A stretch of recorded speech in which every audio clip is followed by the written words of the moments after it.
নমস্কার বন্ধুরা, আজ চলে এসেছি আমরা ঠাকুরমার ঝুলি বইটির পাঠ প্রতিক্রিয়া নিয়ে।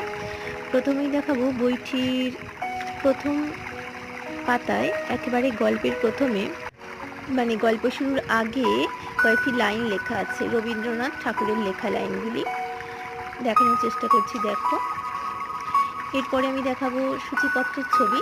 সূচিপত্রে অনেকগুলো গল্প আছে, যেহেতু রূপকথার গল্প বুঝতেই পারছো, সবই রূপকথার গল্প, বেশিরভাগ নয়, সবই রূপকথার গল্প। নামগুলো দেখানোর চেষ্টা করছি। দেখো, রাজপুত্র ডালিম কুমার, রাক্ষস খপ্পসের অনেক গল্প আছে, রাজপুত্র মন্ত্রীপুত্রের গল্প আছে। সবচেয়ে ভালো বিষয়, বইটির ভিতরে অনেক ছবি আছে। এই যে একটি ছবি দেখানোর চেষ্টা করছি, দেখো, রাজপুত্র আর মন্ত্রীপুত্র গাছের ডালে বসে আছে। এছাড়া অনেক ছবি আছে, আরও কতটা দেখাতে পারছি জানি না, এর ভিতরে খেয়াল করলে দেখবো অনেক ছবি আছে।